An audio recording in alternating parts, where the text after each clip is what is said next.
Lil Peep and XXXTENTACION are two of the most prolific rappers to ever come out of the SoundCloud era, but when speaking about these two, it's not often mentioned that they actually didn't get along during their lives. I feel like there's a lot of talk that circulates around this topic, but not a lot of people actually know why they had beef during their lives. Although the two of them would eventually drop a song together after both of their passings, many of their fans, mostly on Peep's side, were upset by the creation of the song. Some of Peep's friends, and even his collaborators, even came out to speak against the song's creation. So why was it that the two had beef, and how was XXXTentacion able to get over the issues he had with Peep and create music with him in the wake of Peep's passing? Well, let's find out. First, we need to know why XXXTentacion didn't fuck with Lil Peep. Peep got his start in the rap game with Schema Posse, a group that consisted of him, Ghost Main, and some other guy. The three had very different outlooks on rap, and eventually they ended up growing out of each other. Schema Posse would break up not long after, so Peep, now on his own, decided that he wanted to join a new group known as Goth Boy Clique. He had looked up to them in the past for many years, and he would join them in late 2016, around the time that they were in the process of creating their first joint mixtape, Yeah It's True. Around the same time, Ski Mask the Slump God will pull up to the GBC headquarters to make music with them. At the time, X was in jail, so he wasn't able to attend. While Ski was at Peep's house, he would create the track with Peep and Tracy known as New World Order. The three of them, as well as the rest of the GBC, would indulge heavily in drugs the entire time Ski was at the house. After Ski woke up the next day after a long night of making music, he realized that his luggage was missing. He would take to Twitter to diss the GBC and Peep, claiming they stole his stuff, as well as removing Little Peep's name from the track New World Order on SoundCloud. He took it upon himself to remove Peep's name from the track, but he didn't remove Tracy's, showing that he only really had disdain for Peep. Ski then took to Instagram stories to continue to diss the GBC, calling them broke, weird, and once again blaming them for stealing his luggage. It's okay, nigga. It's okay, though.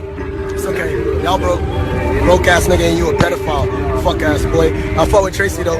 Shout out to Tracy, shout out to Dre. Fuck the rest of them niggas. They some thieves. I ain't gonna do shit myself. I ain't going to jail. Fuck them niggas. Fuck ass boys. Fuck ass.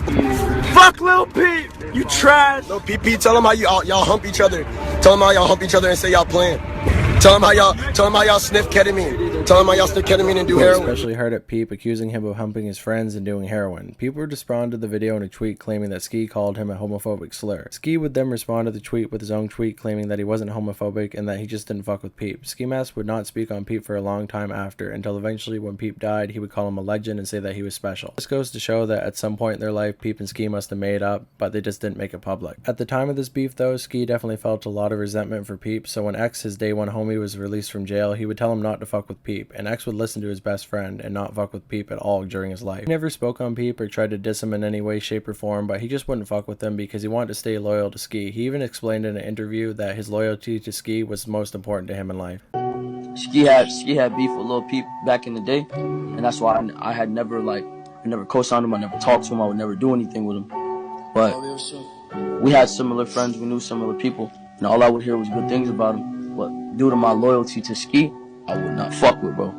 My loyalty to Ski, bro, and it's funny because my loyalty to Ski oversees a lot of things. So that explains why X doesn't like Peep, but why is it that Peep doesn't like X? Well, it was because X on a No Jumper podcast would speak about his time in prison, and how when he was in prison, he would end up beating a gay inmate near to death. He also called him a homophobic slur.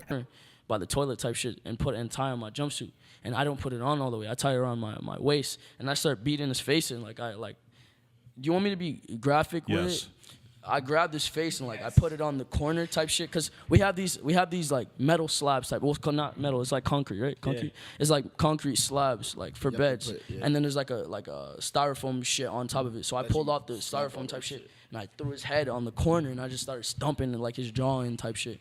And then as soon as I did that, I remember I just put his head on the corner and I started stomping on him. X did claim that this man tried to molest him, but it seems like that didn't matter to Peep, as Peep himself was actually gay. Peep would even take it so far as to try to get his songs removed from playlists that XXXTentacion was featured on. After Peep's passing, X would seek out Peep's music and quickly become a fan. He would also ask Peep's camp if he could jump on a song with Peep. Conan, a longtime collaborator and friend of Lil Peep, would give X a song that he and Peep collabed on. The track was known as Falling Down. The fallout after this track from Peep's camp was big. Peep's mom would come out against it, claiming that she preferred the McConan version, as well as Fishnark, who posted multiple lengthy videos coming out against the song. Peep never heard the XXX feature because it didn't get made until after he was gone.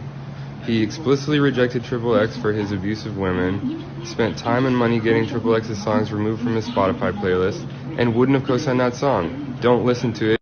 Shit is people trying to make money off of him. He never would have signed up for that. He did not like XXXTentacion. I know a lot of fans cross over, but this is dead fucking wrong. If you have an ounce of respect for him and the person he was and his politics, ignore it. Please. So, Cuddy, that's a Mike Will Made It beat. Just so you know. Tracy would also go at X after Peep's passing, as Lil Tracy and Peep actually weren't on good terms when Peep died, and the guilt on top of all the grief from his best friend's death would lead him to lash out at a lot of people like Lil Pump and X. X would take the high road in this situation though, and responded to Tracy in an understanding way. He told Tracy that he would help him any way that he could, while Lil Pump decided to go at Tracy, calling him broke. Y'all niggas mad, y'all niggas talking, but you broke, nigga. I got 60,000 on my neck. I got another 75,000 on my wrist. Nigga, yo ass still doing shows for like $2,000, bitch.